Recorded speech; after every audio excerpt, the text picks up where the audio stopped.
These videos keep stopping for some reason. There's some wild prairie roses, a light pink with yellow centers.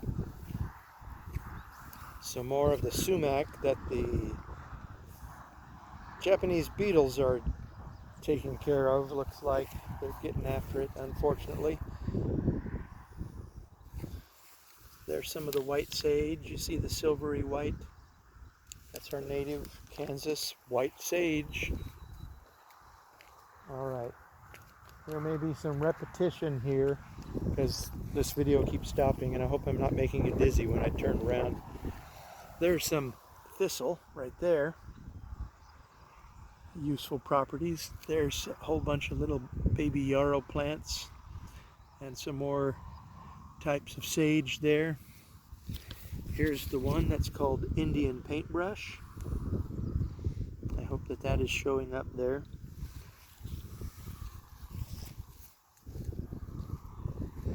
And right over here next to the sign is a cluster of yellow clover. Ah, here we go. Look at this. That's native buffalo grass. Right there, native buffalo grass. And there's some sedge grass. Here's a nice patch of sage that you can see. Wild sage. Milkweed in there. More sumac. There's the sumac with its flower. If you see that. All right, and here is the overlook. Some of the Flint Hills and the Konza Prairie.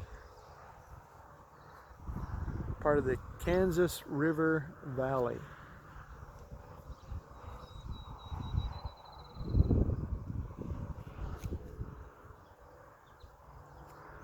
All right, and again, acknowledge the Shawnee, the Osage Nation, the Kiowa, the Comanche, the Wichita, the Cheyenne, the Pawnee, Cherokee, Sauk and Fox Nation, the Potawatomi, the Kickapoo, the Quapaw, the Arapaho, the Wyandot, the Iowa people, Ojibwe, Peoria, Meskwaki, and the Oto.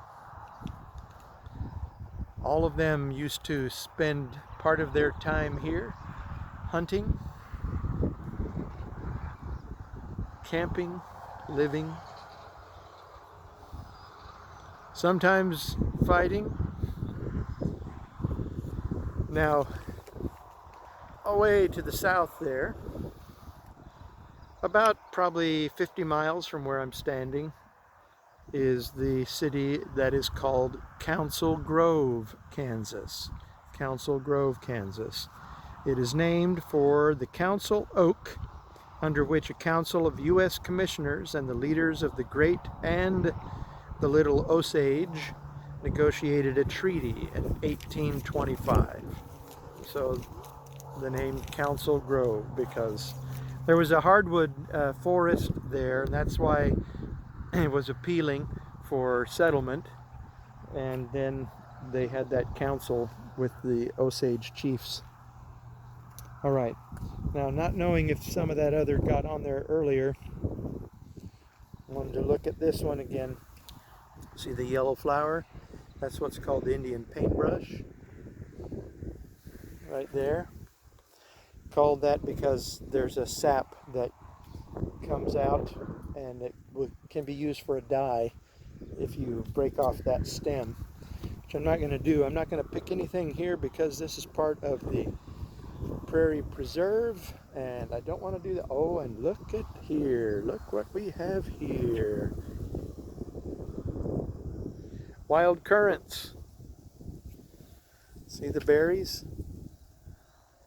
There we go. I can see my hand there. Those are the berries. We're in the gooseberry family. Now they would use berries like that around here when they were making pemmican,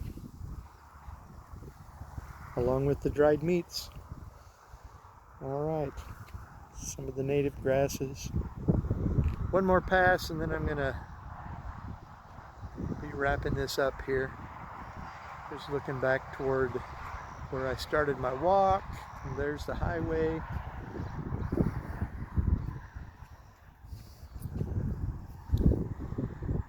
Walt Whitman quote here on this plaque: "As to scenery, while I know the standard claim is that Yosemite, Niagara Falls, the Upper Yellowstone, and the like afford the greatest natural shows, I am not so sure but the prairies and the plains, while less stunning at first sight, last longer, fill the aesthetic sense fuller, precede all the rest, and make North America's characteristic landscape. Even the prairie's simplest statistics are sublime." And there's certainly a lot to see here and appreciate. You could pass it by easily, but once you get down and look, so much to see, so much to know. All right, that's all for now, folks. We're going to sign off. Thank you.